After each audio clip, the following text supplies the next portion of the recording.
Boa noite, boa noite. Estamos ao vivo no YouTube, espero eu no Instagram. Eu não estou vendo o que acontece lá, mas, enfim, se tudo der certo, por lá também. Boa noite, hoje é terça-feira, hoje é dia de pensar a vida. Eu sou Júlio Pompeu e o nosso tema agora desse semestre é a ética de Spinoza. Hoje é o nosso segundo encontro para nós lermos a ética parte por parte. E o começo, olha, o começo é muito difícil, porque a primeira parte da ética, ela trata de Deus. Esse é o tema, logo no começo. É engraçado porque, em boa parte dos autores modernos, Deus é o ponto de chegada. Então, produz-se uma obra com determinada robustez, cujo objetivo, cuja meta, no final das contas, para muitos desses autores modernos, é demonstrar em termos racionais a existência de Deus. Pois Spinoza faz ao contrário. Esse é o ponto de partida dele e, por sua vez, o fundamento de todo um modo muito particular de pensar. Todo um modo que vai romper em boa medida com um saber moderno posto à sua época. Vai romper de cara com o cartesianismo, que é tão forte na gente. Essa ideia de que penso, logo existo, tal do cogito de Descartes. O penso, logo existo é Descartes tentando resolver o problema da certeza sobre as coisas, portanto, um problema do conhecimento, da produção de conhecimento filosófico a partir da existência. Então, dizer a verdade sobre alguma coisa, compreender de fato o conceito de alguma coisa, implica conhecer verdadeiramente essa coisa, e para que eu possa compreender verdadeiramente essa coisa, é preciso que ela tenha uma existência verdadeira. Bom, o Descartes parte de um método em que ele resolve duvidar de tudo, e aí ele chega a uma inferência lógica, que enquanto duvida-se, em sendo a dúvida uma atitude e não aquilo que ele, Descartes, vai chamar de substância, de um ente que tenha lá vida material, a dúvida não é uma coisa, a dúvida é uma ação produzida por algo ou alguém. Então, se existe a dúvida, enquanto tal, pode duvidar de tudo, menos dela mesma. Enquanto se está a duvidar, você pode duvidar de tudo, menos de que está a duvidar. Bom, então, se existe a certeza da dúvida, e é a dúvida sendo uma ação e não um ente, uma pessoa, uma substância, é preciso que exista, portanto, algo que duvide. Esse algo sou eu. Então, Descartes chega à sua conclusão desse raciocínio com o penso, logo existo. Então, se eu tenho certeza da minha existência, a partir dessa certeza primeira, dessa certeza de um primeiro endereço da verdade, que é a existência, eu posso, a partir daí, inferir outras verdades, chegar a outras conclusões igualmente verdadeiras, tão verdadeiras quanto essa. Então, ele inaugura a ideia de uma mente que é capaz de fundar um conhecimento. Fundar o conhecimento verdadeiro, tendo como ponto de partida a dúvida e eliminando a partir daí toda e qualquer possibilidade de dúvida. Bom, o que o Spinoza vai fazer não é nada disso. O que o Spinoza tenta responder é a mesma pergunta do Descartes, e tal como Descartes, ele também vai precisar de uma existência. Porém, o ponto de partida da existência dele não é um eu. Para ele, para Spinoza, esse eu é meio que uma forçação de barra, algo muito arriscado. Porque, para Spinoza, conhecer verdadeiramente alguma coisa, dizer a verdade sobre alguma coisa, é conhecer a causa dessa coisa. O que causou essa coisa que eu percebo? O que causa essa coisa que eu contemplo? O que causa essa coisa que eu estou pensando? É isso que verdadeiramente define algo como existente, não é? Cadê? Me perdi do estúdio. Olha, eu não sei se estamos transmitindo nesse momento para o YouTube. O meu estúdio diz que sim. Então, vamos embora, né? É, então, É preciso ter um ponto de partida, é preciso que você tenha certeza da existência de alguma coisa. Bom, e essa certeza não sou eu. Essa certeza ele vai começar por Deus, né? Deus é o ponto de partida inicial dele, é em Deus que ele quer fixar a existência, e não em eu, né?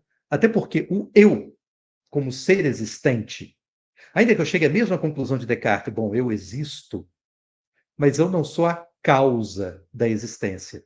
E se conhecer alguma coisa é conhecer a causa, para que eu possa criar uma grande filosofia, é preciso que eu encontre a causa primeira de toda existência e, a partir daí, compreenda a causa primeira de toda verdade, de todo conhecimento e produza um conhecimento em consonância com essa causa da existência. Que eu possa dizer como as coisas são a partir delas existindo como uma consequência de um ser fundamental, fundamental no sentido de que as funda mesmo e que lhes molda a existência. Então, as coisas não existem no mundo de qualquer jeito, as coisas existem de um modo muito particular de existência, e esse modo particular de existência, ele é Deus, né? Então, é nisso que Spinoza chega, é esse o ponto de partida de Spinoza. Foi isso que nós começamos a ver naquele nosso primeiro encontro, na terça-feira passada. Tranquilos até aí? Eu sei que foi embaçado, porque nós tratamos de conceitos fundamentais ali. Mas olha, até para dar uma melhorada nos conceitos, eu vou pegar aqui uma referência, uma dica de leitura. Essa dica quem me deu foi o Clóvis de Barros. Nós tivemos uma conversa, eu falei com ele desse projeto, e ele sugeriu um romance. É muito legal, porque é um romance biográfico sobre Spinoza. Então, ele fala da vida de Spinoza com muitos detalhes, com muitos dados, né, que são verdadeiros, que são consistentes, que são dados, vamos dizer assim, corretos. Porém, ele também ele romanceia essa explicação, né? Deixa eu só mexer numa coisinha aqui. Muito bem. Ele vai romancear essa explicação, né? Ele vai romancear o modo como ele vai nos contar a história de Spinoza. Esse livrinho aqui, né? O Segredo de Spinoza, de José dos Santos, José Rodrigues dos Santos, e é um livro que chegou hoje aqui para mim, e eu já comecei a ler, é uma leitura absolutamente viciante. Ele começa falando de um Spinoza aos 8 anos, na comunidade judaico-portuguesa de Amsterdã. A família dele é portuguesa, né? A mãe é portuguesa. Eles fogem, a família foge de Portugal em decorrência da Inquisição. Ser judeu nessa época é muito ruim, né? Vão parar na Holanda, porém, na Holanda eles criam uma comunidade portuguesa, em que na sinagoga, durante os ritos religiosos, ou fora dos ritos religiosos, para ser mais preciso, falava-se o bom e claro português. Faziam questão de manter ali o português, faziam questão de manter uma certa, manter a chama de um certo nacionalismo aceso, apesar de toda a circunstância que os levou a sair de Portugal. Então, a culpa da saída de Portugal é da Igreja Católica, não é do país, não é da nação portuguesa. Eles continuavam nacionalistas, continuavam falando um bom português e continuavam judeus. E agora tendo liberdade para poder praticar a sua fé. Spinoza, com 8 anos, ele testemunha o regresso de um excomungado. Era comum que houvessem excomunhões como punições temporárias. Então, para alguém que comete um pequeno pecado, uma excomunhão de um dia, por exemplo, de 24 horas. Durante 24 horas, ninguém pode lhe dirigir a palavra, tem um pequeno castigo. No entanto, Spinoza testemunha o caso de alguém que foi excomungado por anos e que agora, meio que arrependido, ele chega na sinagoga, lê um texto escrito pelos chefes da sinagoga, que é uma espécie de confissão do seu erro e um pedido de perdão. Logo depois, ele é amarrado a uma das pilastras, recebe 29 chibatadas Depois ele é conduzido até a entrada da sinagoga, onde ele se deita num dos degraus, e todos que estavam dentro dela, ao saírem, têm que lhe pisar nas nádegas. Então é um ritual de suplício e de humilhação, e ao mesmo tempo de confissão de culpa. Spinoza testemunha isso com 8 anos. E ele fica, na leitura romanceada, claro, vai se saber o que uma criança de 8 anos pensava, o que Spinoza com 8 anos pensava, mas o que o autor constrói para ficar legal a narrativa é de uma criança absolutamente perplexa e curiosa com aquilo. Isso vai marcá-lo profundamente. Porque esse excomungado, ele de fato existiu, e de fato é muito provável que Spinoza, aos 8 anos, tenha testemunhado isso. Ele duvidava, não da Torá, não do texto bíblico, mas ele duvidava de outros tantos textos da lei judaica, por exemplo, que não são propriamente bíblicos, são produções dos rabinos. Ele dizia, mas como é que eu posso ter certeza de que esses textos são de fato inspirados por Deus? Então, isso era considerado algo tão grave, mas tão grave, que gerou, ao mesmo tempo, aquela excomunhão e uma dúvida muito grande em Spinoza.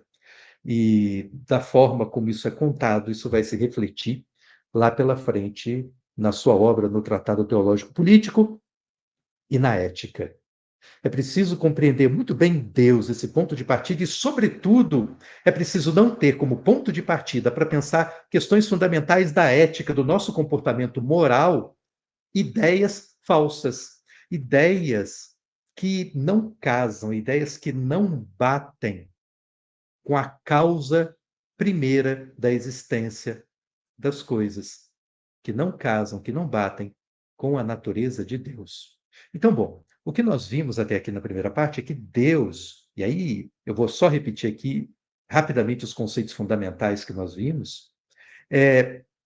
Deus, para Spinoza, é uma substância. Substância para ele não é aquilo que a física diz hoje, aquilo que tem massa e ocupa lugar no espaço. Não.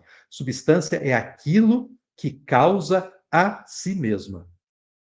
Bom, as coisas que existem na natureza existem muitas vezes porque são causadas por outra, porque são o efeito de uma causa. Mas se eu quero compreender a existência num todo, é preciso que eu observe, é preciso que eu testemunhe, é preciso que eu descubra a causa primeira, a causa fundamental de toda a existência. Então, qual é a causa primeira? É esse Deus que ele quer entender, esse Deus causa primeira. Esse causa primeira ele vai chamar de substância.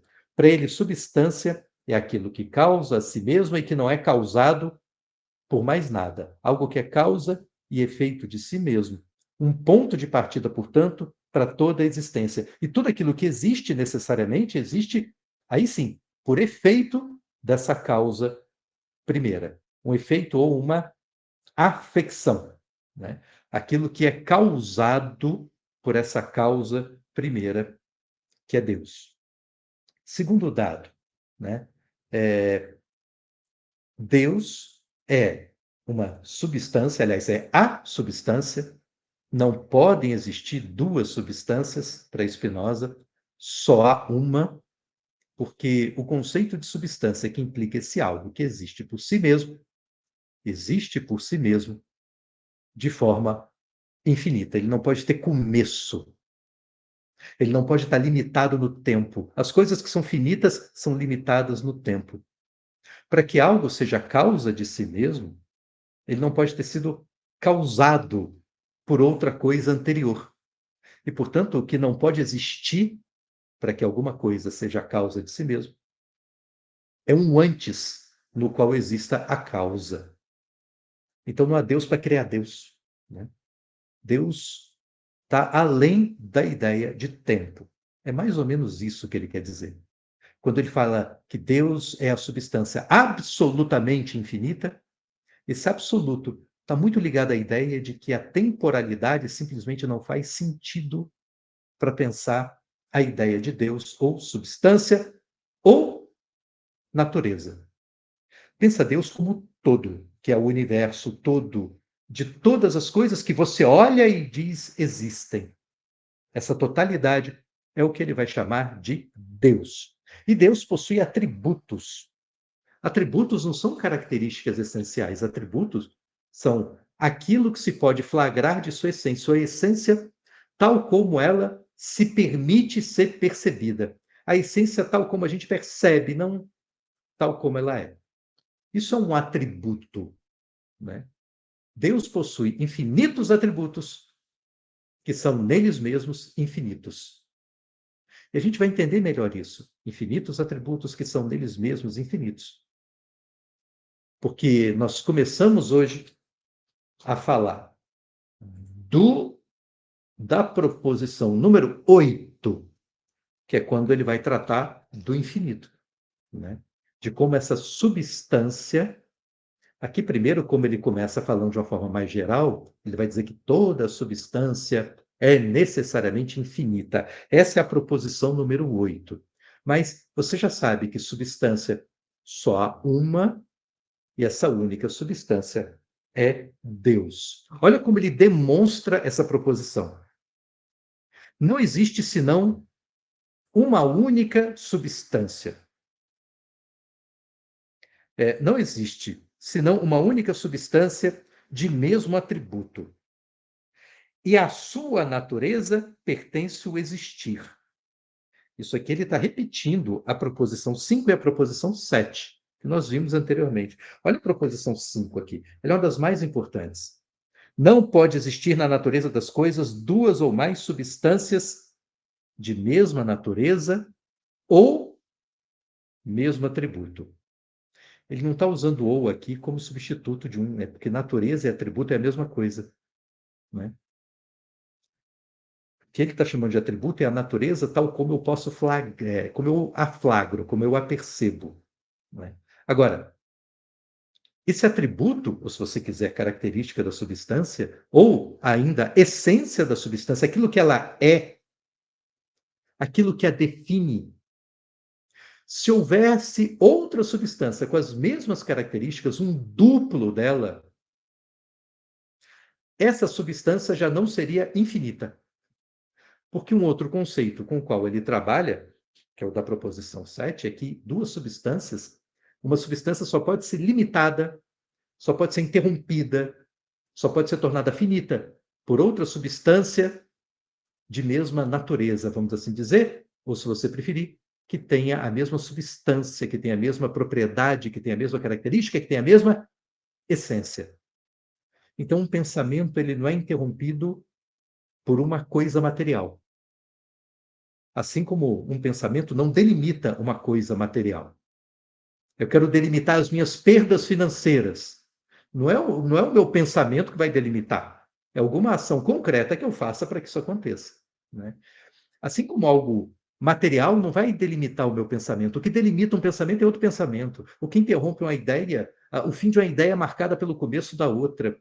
Então, as coisas que têm a mesma natureza, elas sim se afetam mutuamente. Agora, a substância, Deus ou natureza, ele não possui um par de mesma natureza que o limite, portanto, né? Essa é a afirmação que ele começa a fazer aqui para dizer que Deus é infinito. A sua natureza, portanto, pertencerá ao existir, ou como finita ou como infinita. Ora, não poderá ser finita, pois, caso da definição 2 lá atrás, neste caso, ela deveria ser limitada por outra da mesma natureza. Então, se Deus, em sendo finito, deveria haver outro Deus que o limitasse, a qual também deveria necessariamente existir. Então, deveria existir dois deuses, com com idêntica substância, com idêntica característica, enfim, um gênio, né? Existiriam, então, duas substâncias de mesmo atributo, o que é absurdo. Logo, ela existe como infinita. Então, para que uma substância fosse finita, teria que existir outra que lhe marcasse a finitude, outra que lhe interrompesse. Essa outra que ele interrompesse deveria ter exatamente a mesma natureza. Deveria ser igual, deveria ser um duplo de si mesma. E ele não vê muito propósito para ver um duplo da existência como um todo. Um duplo da causa primeira, não causada da existência. Ele simplesmente não encontra isso. Ele sabe que existem coisas, se existem coisas, tem que haver a causa da existência, e se existe a causa da existência. Bom, essa causa tem que ser uma só, não há motivo, não há razão para haverem dois que o limitem. E ele tira aqui alguns escolhos, alguns raciocínios derivados dessa afirmação. Como, na verdade, ser finito é parcialmente uma negação e ser infinito uma afirmação absoluta da existência de uma natureza, segue-se, portanto, simplesmente pela proposição 7 que toda substância deve ser infinita. Para ele, substância, algo que é visto na proposição 7,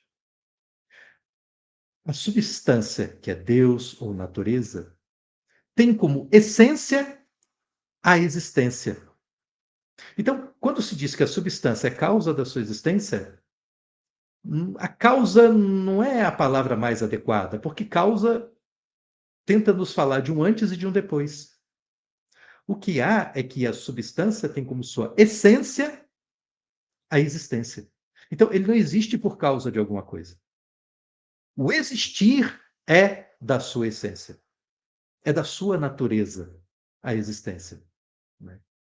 E se existe como uma existência pela sua natureza, e como para Spinoza não pode haver duas substâncias com a mesma natureza, então não podem existir duas substâncias, só pode ter uma, né?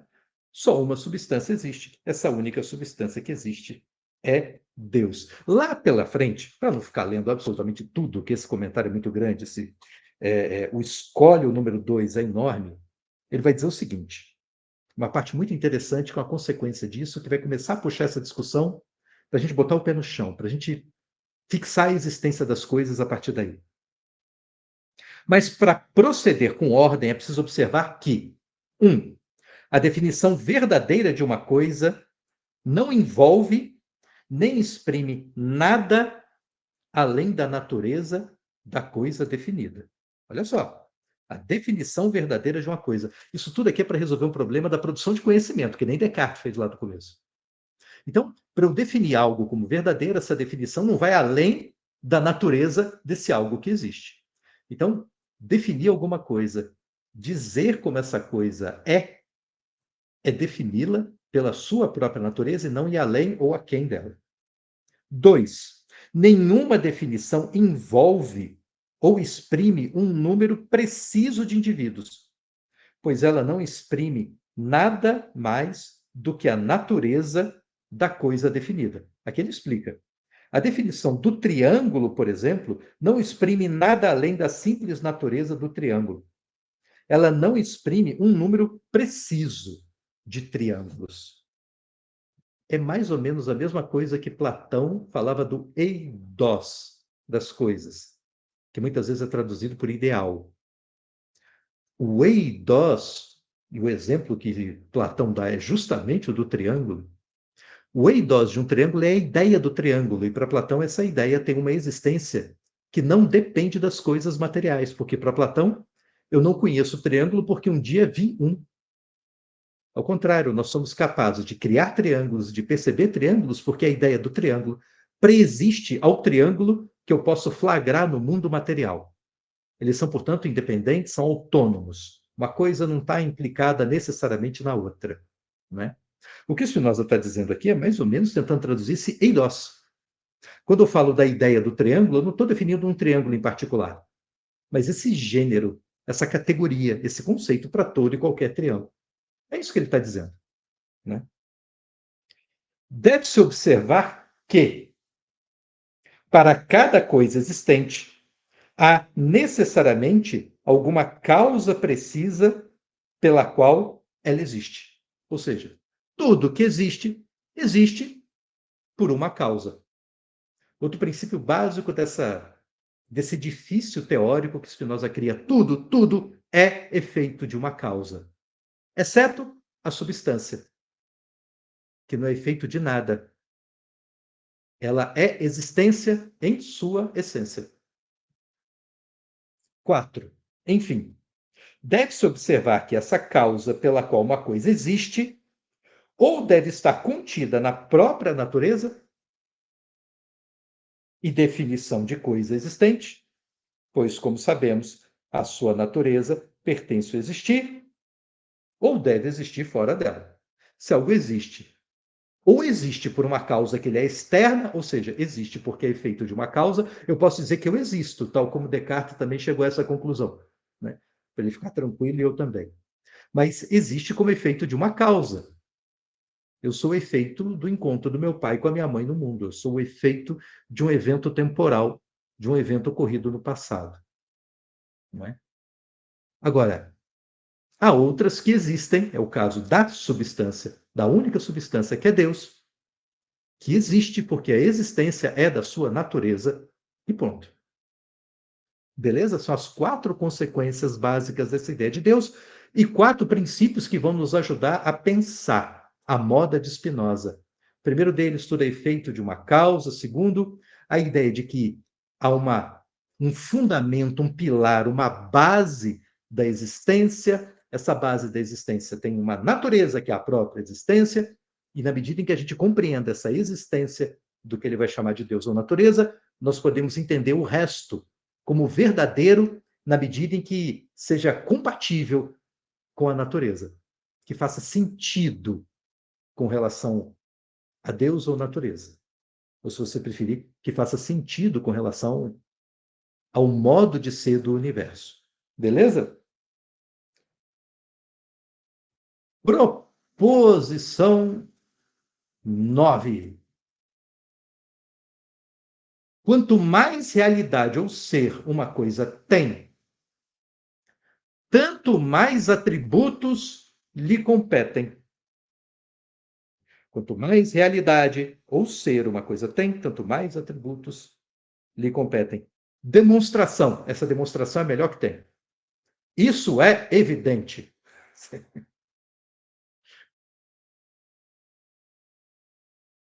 Uma substância, ela possui como sua natureza a existência. Beleza. Essa existência não é uma existência aleatória. Ela não é uma existência que se transforma radicalmente. Ela é uma existência que possui um modo particular de existir. Aliás, não pense em Deus, não, pensa no mundo mesmo. O mundo é de uma determinada maneira, o planeta Terra é de uma determinada maneira.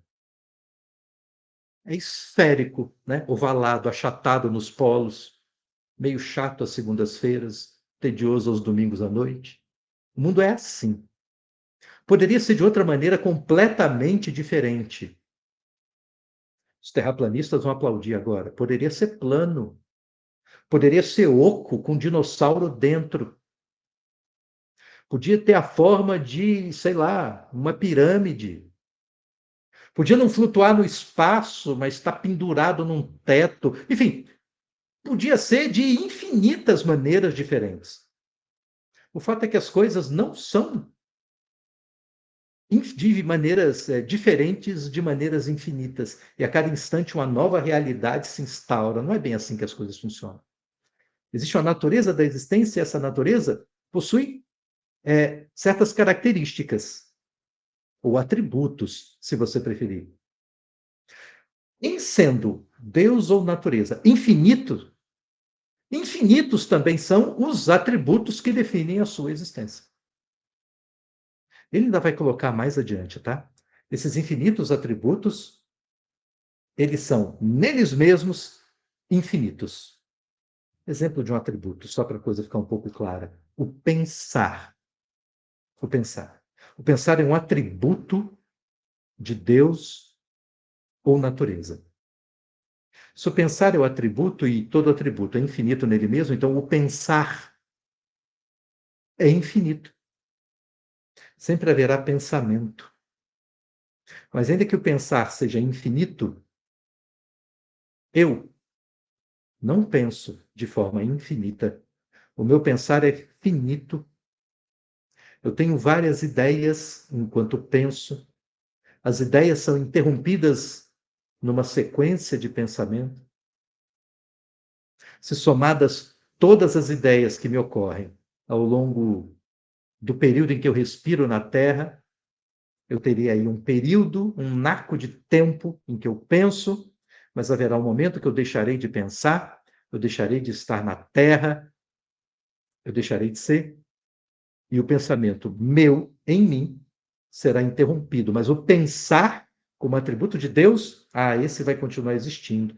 Ou seja, quando eu morrer, o pensamento não para. Quando todos nós que nos chamamos de Homo sapiens morrermos, todos nós, a espécie se extingue. O pensar não acaba. Ele continua porque é um atributo de Deus e ele é infinito. Nós não somos. O planeta é finito, mas o resto não é. Né? A materialidade ou a extensão da matéria, a materialidade das coisas que tem começo, meio e fim, a existência da matéria, ela é infinita. Ainda que essa matéria, do jeito que é a Terra hoje, possa ser finita. Né? Vai acabar um dia, e pelo jeito como a gente cuida dela, esse dia a gente está tentando acelerar ao máximo, e nós temos parecido bem competentes para isso ultimamente. Né? Proposição 10. Cada atributo de uma substância deve ser concebido por si mesmo. É porque se o atributo corresponde a essa essência dessa substância, substância é essa que é a causa da sua própria existência. E ela não existe de um modo aleatório, ela existe desse jeito. Então, é uma espécie de coincidência. Não há primeiro a existência da substância e depois começam a aparecer os atributos. Não, os atributos são tão existentes, tão atemporais, quanto a substância é. Né? E por isso, o Spinoza vai formular dessa maneira, que os atributos fazem a si mesmos, quer dizer, da mesma forma que ele define a substância como algo que é causa de si mesmo. Como os atributos são parte da natureza da substância, tudo que faz parte da natureza da substância segue a mesma gênese de toda a substância, que é na prática não ter gênese, não ter tempo, ter apenas uma existência. Então, os atributos existem porque existem. Né? Eles são criados por quê? Porque ele mesmo. Não tem uma causa estranha a ele. Né? Olha aqui uma coisa que ele vai observar na proposição 10. Como consequência, nada é igualmente mais claro do que o fato de que um ente absolutamente infinito deve necessariamente ser definido como consistindo de infinitos atributos. É o que falamos há pouco.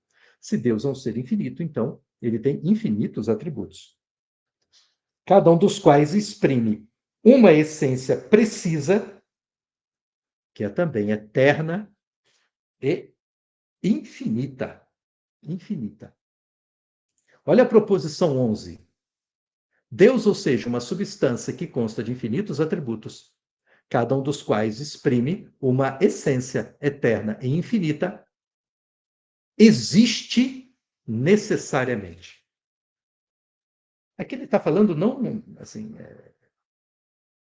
enfim, é óbvio, ele está falando da existência de Deus, ele está falando da existência da natureza, mas ele não está dizendo como um fato que se percebe. Ele está dizendo que a existência da natureza, o Deus, é algo que pode ser inferido logicamente e que não há outra possibilidade para pensar Deus ou natureza que não como algo existente. O mais interessante são os raciocínios que Spinoza desenvolve para demonstrar isso. Né?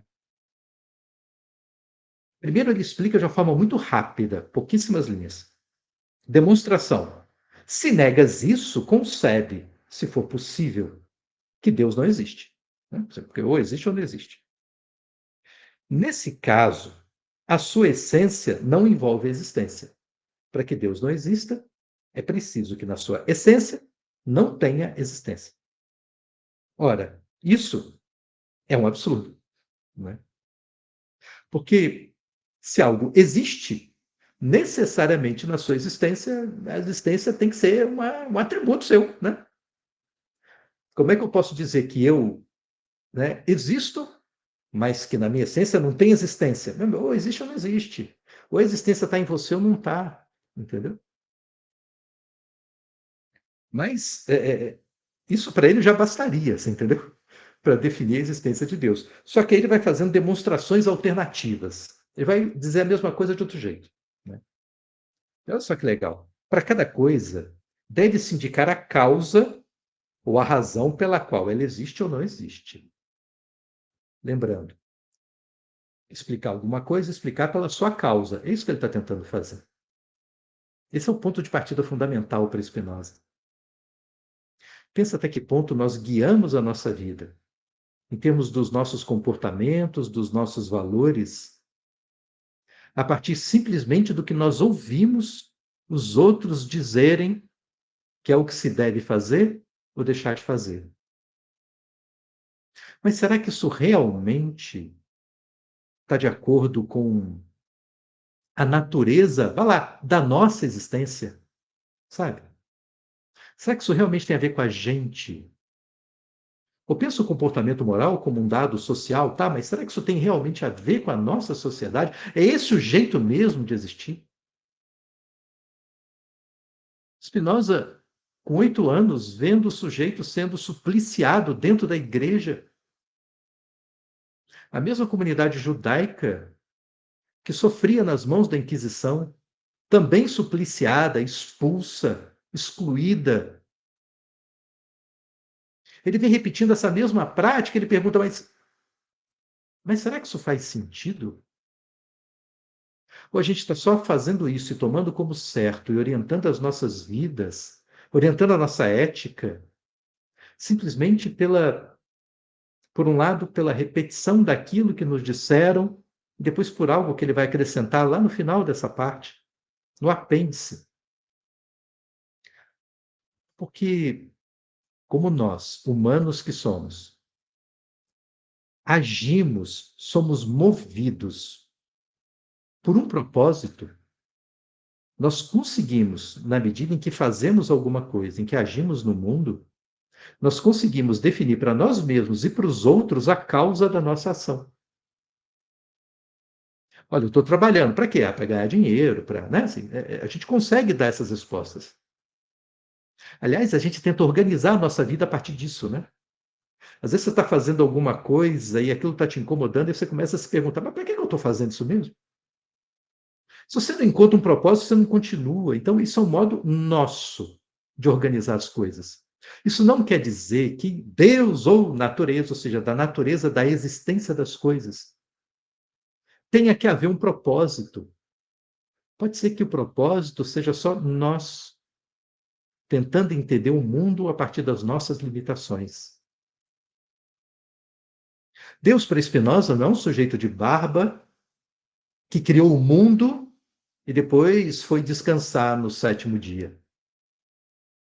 Mas, como nós vemos pessoas criando coisas e na medida em que nós concebemos isso como um ato inteligente, e só concebemos inteligência em pessoas, e há tempos atrás, a inteligência com sabedoria em pessoas mais velhas, talvez só por isso a gente represente Deus como um sujeito de barba lá nas nuvens, e que teve uma vontade um belo dia e criou algo, e depois dessa vontade acabou.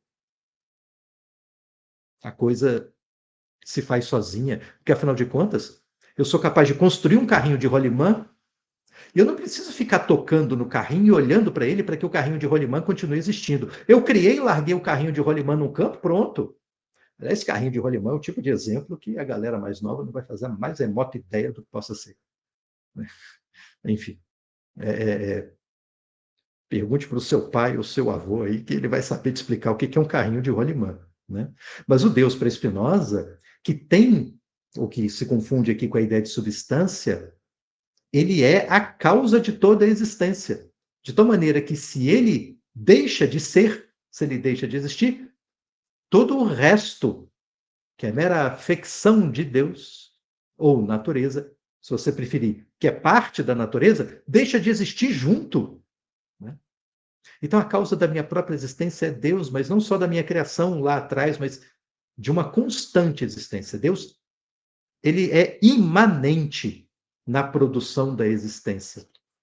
Ele não é transcendente, ele está no outro plano e de lá transcende uma energia, uma força que faz nascer aqui algo que existe e agora que já fez, está feito, pronto, ele pode ir embora. Não, ele é a condição para que as coisas não só tenham começado a existir, como também a condição para que as coisas continuem existindo. Mas as coisas que vão continuar existindo não somos eu, você, a Terra, o carrinho de rolimã. O que vai continuar existindo é o pensamento, é a matéria. A matéria vai mudar de forma, os pensamentos vão se transformar, mas o pensar vai continuar existindo. E a materialidade das coisas vai continuar existindo. É disso que ele está nos dizendo. E que talvez nós devêssemos organizar a nossa vida, orientar o nosso comportamento a partir da compreensão dessa natureza e da compreensão, sobretudo, de que nós fazemos parte de Deus ou natureza. Não de um Deus ou natureza antropomorficizado, né? Que nós criamos como imagem e semelhança de nós. Mas, ao contrário, que nós devemos entender para poder ter uma vida que se encaixe, compatível, né? Uma vida que não seja perdida nessa existência, que não seja sofrida, porque desencaixada, porque, né, não está ali batendo com a natureza. Não que haja um propósito da natureza, porque é a natureza mesmo. Ela é assim, né? Ela comporta certos desvios, mas o que não quer dizer que seja uma coisa boa, né? Olha aqui como ele continua. Mas a razão pela qual um círculo ou um triângulo existe ou não existe não se segue de sua própria natureza, mas da ordem da natureza corpórea como um todo. Olha, se esse círculo existe aqui, um círculo, sei lá, um bambolê, ele existe, é porque existe uma materialidade, existe uma ordem corpórea que permite que as coisas existam com uma ou outra forma. Pois é dessa ordem que deve se seguir que, neste momento, esse triângulo ou exista necessariamente, ou seja impossível que ele exista. Olha só que legal. O que ele está tentando explicar aqui com isso é o seguinte: lembra lá atrás daqueles princípios que vão organizar o pensamento? Né? Deus é a substância, a causa imanente da existência, tudo é efeito de uma causa. Então, ainda que eu possa distinguir isso que Platão lá chamou de eidós, da existência das coisas, né? Da existência material e concreta de algo no mundo, para que concretamente exista algo no mundo, dessa maneira como existe, esse algo que existe agora, nessa maneira, nessa quantidade de coisas, existe por ser efeito de uma causa. E a causa primeira é Deus. E Deus não é aleatoriedade. Deus possui uma natureza. E se Deus possui uma natureza e ele é a causa de toda a existência das coisas como são, então o número exato de pessoas que existe, o número exato de triângulos que existe, não existe por acaso, existe como efeito de uma causa, existe como uma consequência de Deus ou natureza. Não é legal isso? As coisas nesse mundo são como só poderiam ser. É uma consequência da natureza de Deus, tal como ela é. Olha que coisa legal. É isso que Spinoza está dizendo para a gente. Né? Se, pois, não pode haver nenhuma razão ou causa que impeça que Deus exista, ou que suprima a sua existência, deve-se sem dúvida concluir que ele existe necessariamente. Olha, se não tem nada que impeça Deus de existir, né? Tendo em vista tudo que já foi discutido, tudo que o próprio Spinoza já apresenta aqui para você no texto sobre substância, causa, existência e tal. Se você não encontra uma maneira, algo que diga, não, peraí, mas tem uma causa para não existência, então, né? É uma espécie de pensamento negativo, né? Se você exclui aquilo que impede a existência, se você não encontra algo que impeça que algo exista, então você deve ficar com todas as afirmações anteriores que falam da existência. Mas se houvesse tal razão ou causa, uma razão ou causa para Deus não existir, ela deveria estar na própria natureza de Deus ou fora dela. Sim, porque tudo que existe, ou existe em Deus ou natureza, ou está fora dele. Em uma outra substância de natureza diferente. Ou está na substância Deus, ou está na substância fora de Deus. Pois se fosse da mesma natureza, deveríamos, por isso mesmo, admitir que Deus existe. O que ele está dizendo aqui? Olha, se existe uma causa para Deus não existir, a existência dessa causa, como é existência de alguma coisa, ou existe em Deus ou natureza, ou existe fora dele. Se existe nele, então ele existe. Se a causa da inexistência de Deus está em Deus, então Deus existe. Mas uma substância que fosse de natureza diferente, ou seja, uma outra substância diferente de Deus, não teria nada em comum com Deus e não poderia, portanto, pôr a sua existência, nem tampouco retirá-la. Isso por uma consequência do raciocínio que ele faz lá atrás, que o conceito de substância para ele possui atributos que são únicos. Então, se um atributo de Deus é a existência, se existe outro, então não podem ter dois com o mesmo atributo. Então, a causa da inexistência não pode estar nem na natureza de Deus, porque se tiver, é uma contradição. Ele tem que existir para não existir. E se tiver fora dele, aí uma contradição com o fundamento primeiro do pensamento de Spinoza, que a substância tem como sua essência a existência, em que essa essência não comporta um duplo. Né? Não tem existência A e existência A'. Né? Só tem existência, ponto. Tem matéria, ponto. Né? Ou materialidade, ponto. Pensamento, ponto. Não tem dois, não tem um duplo. Beleza? Olha aqui. Olha uma conclusão que ele faz lá no final, ainda dessa mesma proposição. Ela é enorme. Ora, nós existimos. Agora ele está falando da gente, hein? Nós existimos ou em nós mesmos ou em outra coisa que existe necessariamente. Ou nós existimos em nós mesmos, ou seja, nós somos causa da nossa própria existência, ou nós existimos em outra coisa que existe, como uma consequência, como um efeito, uma afecção dessa coisa primeira existente. Né? Logo, um ente absolutamente infinito, ou logo nós existimos num ente absolutamente infinito, que para ele é Deus, enfim, que existe necessariamente. E aqui ele coloca uma coisa muito interessante, né? Porque isso foi o que eu comentei no nosso primeiro encontro, né? Como existe uma. A palavra substância, ela para nós é equívoca, né? Quer dizer, ela tem mais de um sentido. Então, nos dá muitas vezes a impressão, a sensação mesmo de que ele está falando de coisas materiais distintas, né? Mas não, substância só tem uma, é o todo, né? E que é causa e efeito de si mesmo. Então, eu não posso me pensar, eu não sou, a moda de Spinoza, pensável como substância. E, ao mesmo tempo, seria uma arrogância muito grande, segundo a lógica de Spinoza, pensar como Descartes, em que eu tenho um cogito capaz de. Aliás, isso nem é literalmente o pensamento de Descartes, mas é uma espécie de consequência de uma vulgarização do cartesianismo, de nós nos imaginarmos como seres fundantes de alguma coisa.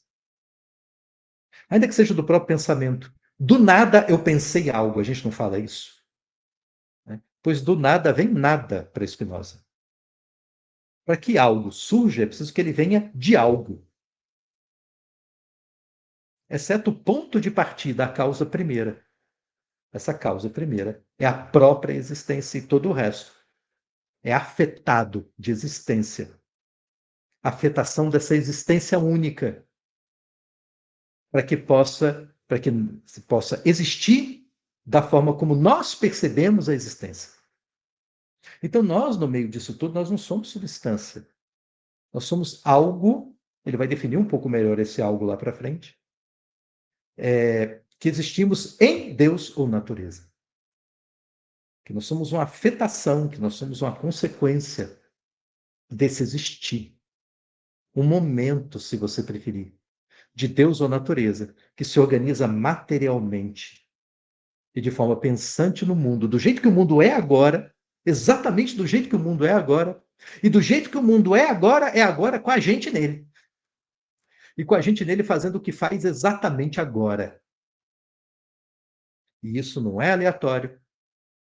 Isso é consequência de uma natureza. Isso é o existir dentro de uma natureza ou de uma substância que ele vai chamar de Deus. Beleza? Olha a 12ª proposição. Não se pode verdadeiramente conceber nenhum atributo de uma substância do qual se siga que tal substância pode ser dividida. Se a substância é uma só, se ela é infinita, todo atributo que você pensa, ele coincide em existência com a própria substância, ele também, portanto, é infinito, portanto, ilimitado, e não faz sentido você pensar esse atributo como aquilo que vai limitar a substância.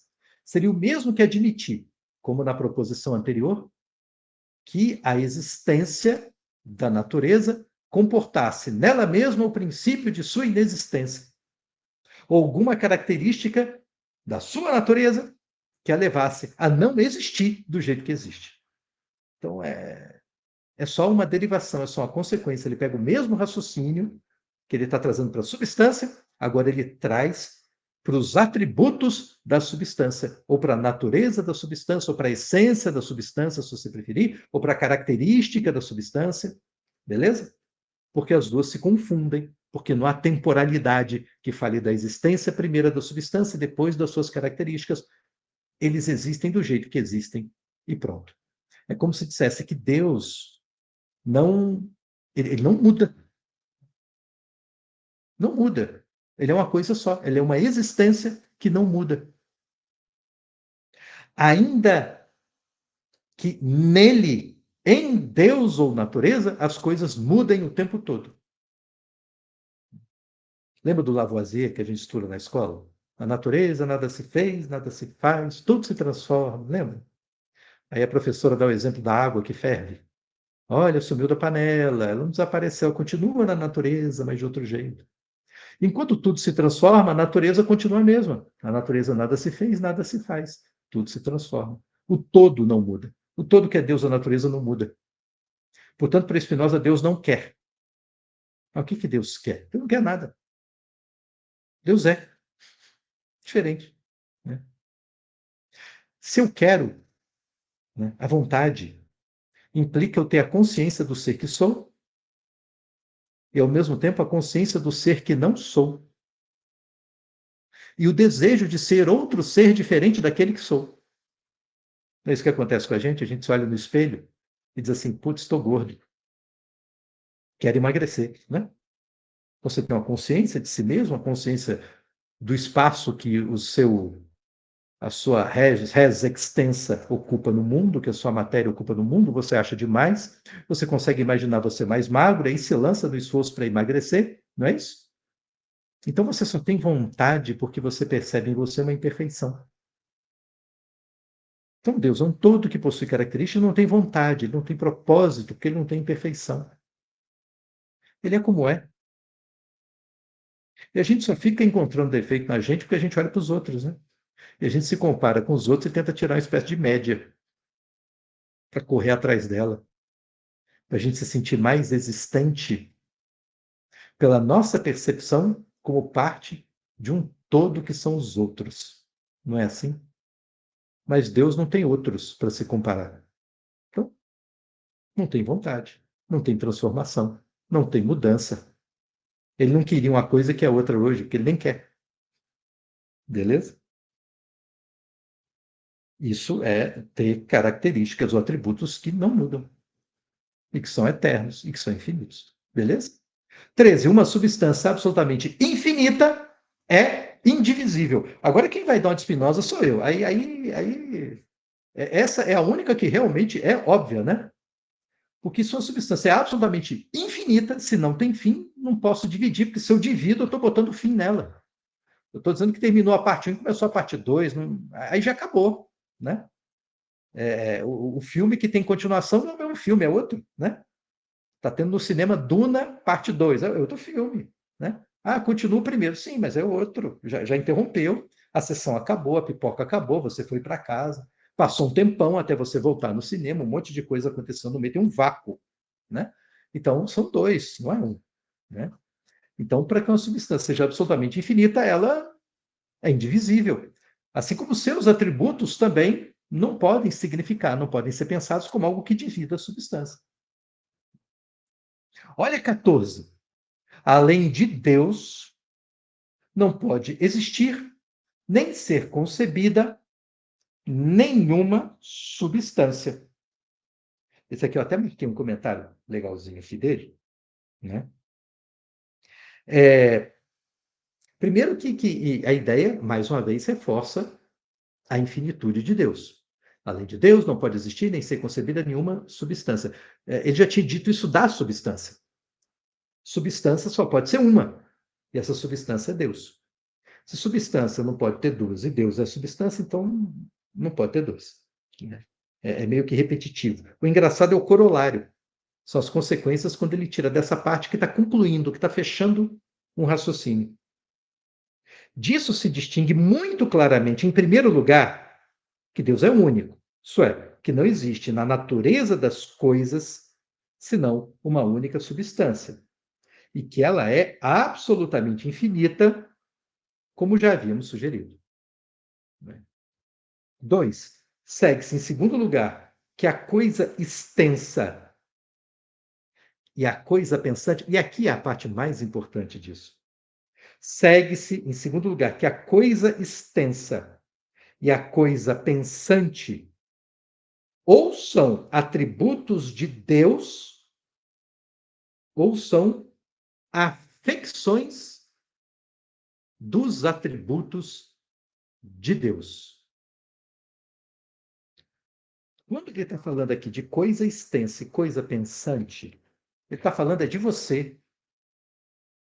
Porque você é, por um lado, uma coisa extensa, ou se você preferir, corpo. Você é um corpo.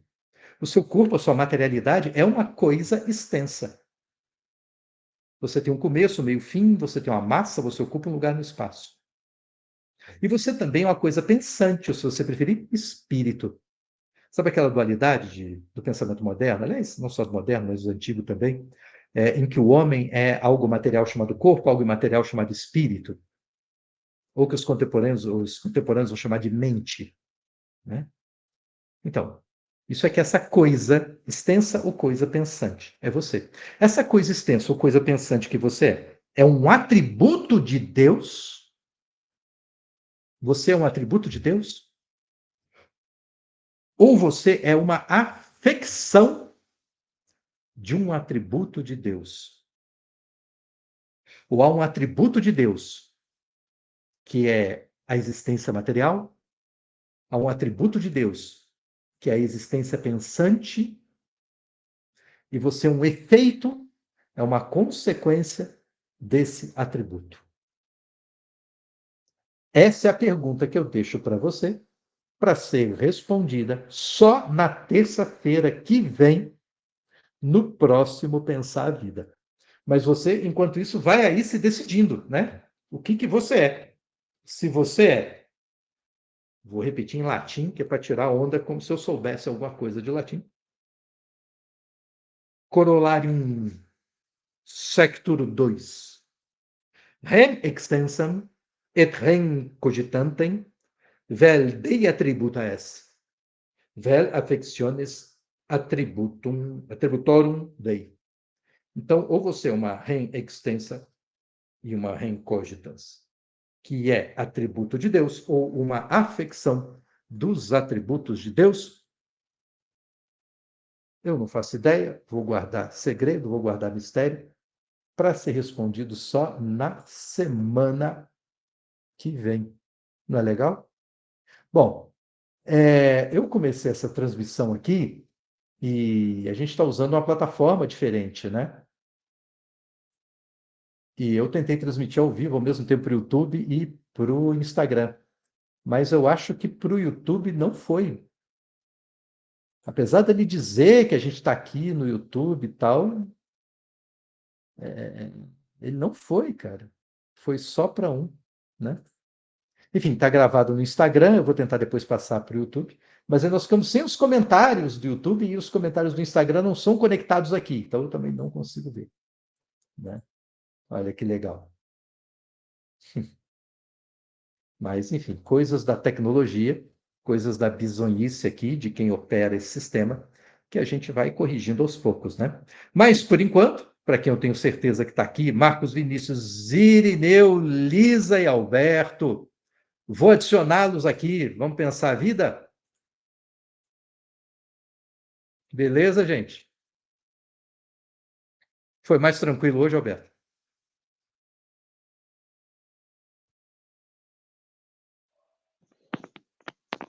Foi não. Mas é porque tem um motivo especial, um motivo além, um motivo incontrolável. Não estou bem de saúde não, aí eu não consegui. Rapaz. Tô doído aqui. Ô, O Irineu tá aí, ô, o Irineu nos alimentar aí com o seu... Vai lá, Irineu, começa. melhoras, hein, Alberto? Melhoras. Olha, Alberto, não é um estudo fácil, Spinoza, né? Não é. Nós podemos ter gratidão do Júlio passar todas essas informações com muita clareza, e isso daí já é um grande resultado, mas que é difícil, é. Mas com o Júlio, eu acho que não é tão difícil, não. Parece que está tendo um ruído. Tem um ruído aí no microfone. O que será que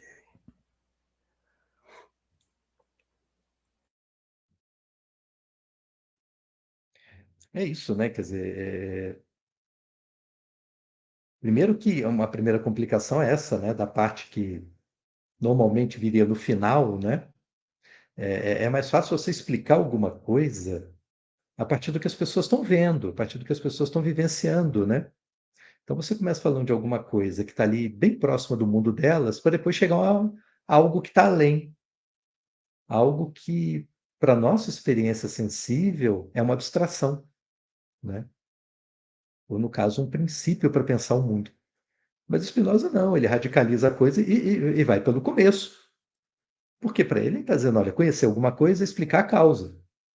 Então, para você explicar a causa das coisas, você tem que ter um método, né? Que nem Descartes tinha um método que era a dúvida, o Spinoza também vai ter. E o método de Spinoza é uma certa compreensão da natureza, né? De Deus ou natureza.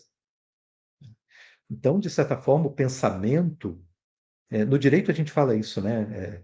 Existe um direito natural, né? A ideia do direito natural é que o direito, as leis, elas não são uma criação do homem, elas são uma descoberta, né? Nós descobrimos. Então, matar alguém, por exemplo, nós não colocamos nos códigos penais mundo afora como crime, porque houve uma decisão que as pessoas cismaram de que de repente não pode matar ninguém, né? Não, a ideia do direito natural é de que há na natureza da existência humana, embutido nela, a ideia de que matar um semelhante é algo reprovável, é algo terrível, é algo condenável, né? Então, isso não foi criado, isso foi descoberto, né? Nós descobrimos uma moral que a gente não inventa. Essa é basicamente a ideia de um direito natural, né? O que Spinoza está fazendo é usando essa mesma lógica, né? Então, o Spinoza jurídico, né? O Spinoza jurista, é um sujeito do direito natural. Então ele começa falando da natureza, de uma natureza de onde se vai derivar o que seria um pensamento moral, uma correção do pensamento moral, né? Que nos leva a perceber não como seres fundantes de um modo de existência, mas como seres que eu não quero responder a pergunta que eu fiz no final, né, que eu deixei em aberto, se nós somos parte da substância ou se nós somos uma afecção do atributo, se nós somos atributos de Deus ou uma afecção do atributo de Deus, né? Mas, enfim, o fato é que as duas alternativas já trazem embutido que nós não somos causa da nossa própria existência. Assim como nós não somos causa da nossa própria existência, nós também não somos causa que do nada a gente cria uma moral, né? Que do nada a gente cria uma ética, né? Um modo de existência. Não, a gente existe como consequência de uma causa.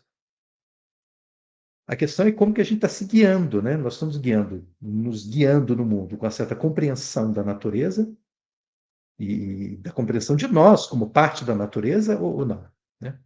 De cara, se eu começo a me perceber em termos morais, aceitar a ideia de que a nossa existência é 100% fundada pelas nossas escolhas, que seriam livres, absolutamente livres, então eu não tenho também uma base que não uma base democrática para dizer o que é certo e o que é errado.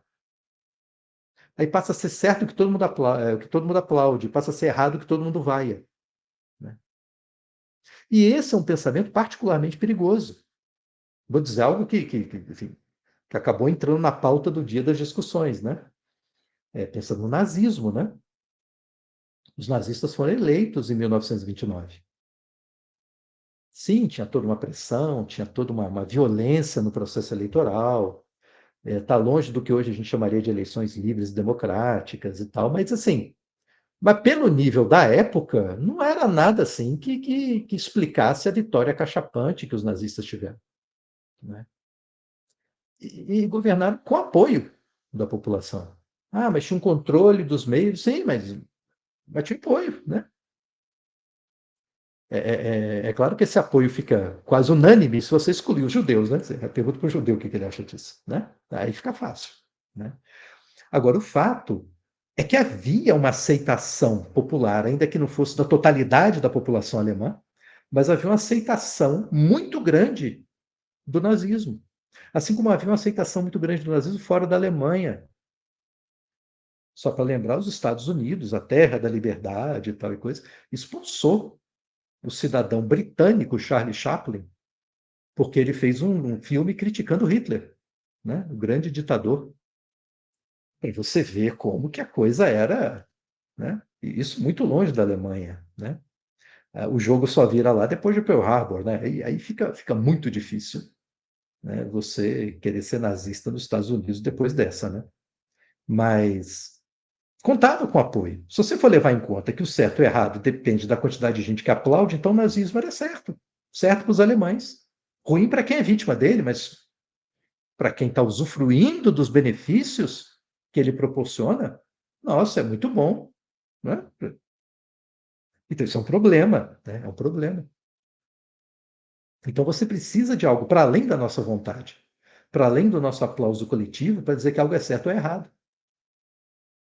É isso que Spinoza está tentando fazer. Fugir do nosso modo de avaliar e de criar valor. Quando no apêndice dessa primeira parte, que ele fala de Deus, o apêndice, assim, ele vai terminar essa primeira parte já conectando essa discussão muito metafísica sobre Deus com o nosso comportamento, que é o que interessa para ele, né? E ele vai dizer, olha, existe uma tendência nossa de pensar o mundo a partir de como a gente pensa, né? O que lembra muito uma frase de Freud, né? Que Freud dizia, olha, quando João diz algo de José, eu não descubro verdade nenhuma sobre José, mas descubro um monte de coisa sobre João, né? Então, assim, enquanto nós estamos falando da natureza, isso não garante que você nenhuma verdade sobre a natureza, garante a verdade sobre a gente, de como a gente pensa, de como a gente enxerga, de como a gente percebe o todo que é Deus ou natureza. E Spinoza começa a se perguntar se esse modo como a gente percebe, ele não tem nenhuma garantia de que isso seja o real, né? Para Descartes, e essa é a grande distância de Spinoza para Descartes, a nossa razão, a nossa capacidade racional, nos dá a possibilidade de perceber o mundo tal como é. A possibilidade de entender a verdade do mundo. Para Spinoza, não tem essa razão, percebe? Assim, tal como Spinoza diz, de tal forma que aquilo que a gente produz da nossa cabeça corresponde necessariamente ao mundo tal como ele é. Corresponde só ao que a gente está pensando mesmo, né? Porque para além dessa capacidade de cálculo que a gente tem, de perceber a não contradição, dessa lógica que Spinoza usa muito no texto dele, por isso que ele vai dizer que a ética é a maneira dos geômetras, porque tem um modo lógico de trabalhar o texto e que ele só foge dele nos apêndices, só nas conclusões dos capítulos, que aí passa a ser um texto corrido. E um texto corrido com agonia, porque não tem parágrafo, né? São várias páginas sem parágrafo. Mas aqui é um monte de parágrafo. Proposição 1, assertiva, axioma, como se fosse cálculo, né? Então, existe uma capacidade que nós temos, uma capacidade matemática de pensar a maneira dos geômetras para evitar a contradição, né? Mas isso não quer dizer que a gente sempre pense assim, né? Isso é fruto de um esforço. Olha como é difícil o texto. É um esforço, né? É um esforço para a gente aceitar certos princípios e levá-los a ferro e fogo sem cair em contradição, sem abandonar os princípios que nós afirmamos, sendo coerentes com os princípios que foram afirmados no começo, né? É esforço, porque o nosso pensar é atravessado por uma série de sensações, né? De afecções, ou seja, do que o mundo produz em nós. É o caso de Alberto, afetado de doença hoje, então o mundo produz nele algo que torna, né, que mexe com o pensar, né, que dificulta. Assim como nós somos também, muitas vezes, a causa de um afeto em nós. A coisa não vem de fora, vem de dentro. E que não tem muito a ver com essa lógica, com esse cálculo. Tem a ver com outras tantas capacidades que nós temos, né? Que nós, como coexistência e coisa pensante, temos. E repito, não há nenhuma garantia de que essa coisa pensante e extensa que nós somos, né, que entenda o mundo do jeito que ela é. Isso é o que o terraplanista faz, né? Que vai tudo pela empiria, como se a gente tivesse a capacidade de, assim que a gente bate o olho em algo material, a gente já percebe toda a verdade dessa coisa material. Então eu olho a Terra, o que eu vejo é a Terra plana, não vejo curvatura nenhuma, diz o terraplanista, então ela é plana. E todo mundo que tenta me explicar o errado só pode estar envolvido numa grande conspiração junto com a CIA, a NASA, para impedir que os ETs, sei lá, né, qualquer coisa assim, fantasiosa, né, descamba para a fantasia porque ele está tentando explicar algo que, né, para Spinoza, até a inexistência de algo tem que ser explicada, né? Tá, se ela é plana e todo mundo insiste que ela é redonda, por quê? Qual é a causa? Tem que ter uma causa, né? Tem que demonstrar também, dá na mesma. Né? Não pode simplesmente afirmar. Senão você está só reproduzindo o seu espírito, né? Afirmando o seu espírito e pronto. Afirmando como você percebe o mundo. Mostra para os outros como você é, mas não mostra para os outros como o mundo é. Então a gente tem que entender o mundo, tem que entender o princípio do mundo, entender a natureza, ou Deus. Se quiser, a partir daí, entender o resto, sempre tentando fazer essa dieta, né? De nós não cairmos na tentação de nos colocarmos como os produtores do conhecimento, de nós não reproduzirmos aquilo que é simplesmente o nosso modo particular de ver as coisas como sendo a verdade, né? Nós não deveríamos nos guiar necessariamente pelos nossos próprios afetos e sentimentos, é isso que acontece no final das contas. Mas nós poderíamos nos guiar por uma capacidade de pensar, desde que nós passemos a compreender a nós mesmos também como efeito de uma causa, também como parte desse todo. Esse todo que eu não consigo entender pelos sentimentos, e que eu também não consigo entender na sua inteireza só com os meus sentidos, só pelo que eu vejo, só pelo que eu tenho que pensar. Mas eu posso pensar de uma tal maneira que eu ganhe dela uma compreensão e, sobretudo, uma maior compreensão minha. Porque o todo de Deus ou natureza, em sendo Deus infinito, com infinitos atributos que são infinitos entre si, eu nunca vou conseguir pensar. Eu consigo, quanto muito, essa definição. Mas essa definição só é importante para eu saber o meu lugar nisso. Agora, eu consigo me pensar. Ah, eu consigo. Né?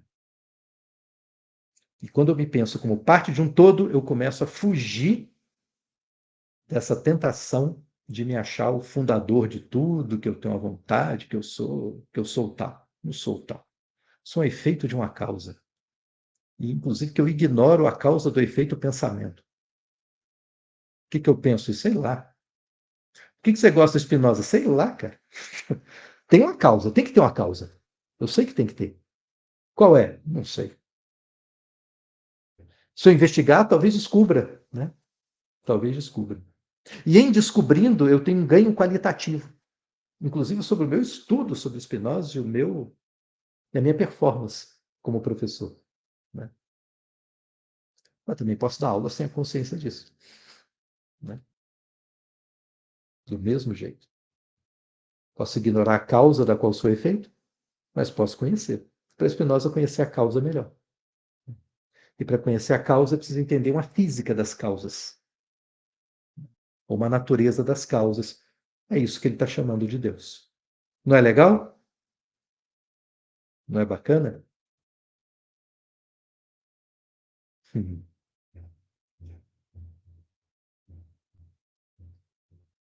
É isso. Poxa, fiquei chateado de não conseguir transmitir por YouTube, que tem uma galera lá que fica esperando, né? E as pessoas não. Eu não avisei que ia botar no Instagram, então também ninguém pensou em correr para lá, né? Poxa, que pena. Mas eu vou tentar botar ainda que atrasado. No YouTube, pelo menos, para quem quer assistir atrasado, a maior parte das pessoas assiste depois mesmo, né? Então, pelo menos, eu vou ver se eu consigo botar lá para, né, a gente ter essa aulinha registrada lá também, esse encontro registrado lá. Beleza? Tranquilos? Poxa, então é isso. Só o que me resta, então, é agradecer mais uma vez a companhia de vocês, né? A força de vocês aí, né? Espero que isso tenha ajudado a entender um pouco melhor, né, esse comecinho que eu repito, é a parte mais embaçada mesmo, porque é o mais abstrato, é o mais distante da nossa realidade, da ética de Spinoza, mas que na medida em que você consegue, que você vai pegando os conceitos-chave, isso vai lhe colocar numa trajetória de entendimento e de lidar com as ideias de Spinoza que são fascinantes, assim, elas são ideias poderosas. É o tipo de pensamento daquele que te pega pelo pé e você, opa, né? Eu tomo um susto quando se vê envolvido, enredado, né? Tomado por esse modo particular de pensar, né? É isso que eu espero que eu consiga aí ajudar, né? Todo mundo aí vamos dizer assim, a passar por esse spa espinosista. Já que eu estou falando de dieta, né? Porque eu comecei uma segunda-feira, claro, né? Segunda que é dia de começar a dieta, vamos ver se ela dura mais de uma semana dessa vez. Beleza? Então, muito obrigado a todos, boa noite e até terça-feira que vem, para mais Boa uma noite a vez nós todos. juntos pensarmos a vida. Valeu, valeu, Marcos, valeu, Irineu, Lisa, Alberto, melhoras, Alberto. Se cuida, meu amigo, descansa, né? Bastante repouso. Eu sei para quem é agitado que nem você é difícil, mas olha, precisa, né? Chegou a hora que a gente precisa cuidar um pouco da gente, né? Valeu, gente. Até a próxima.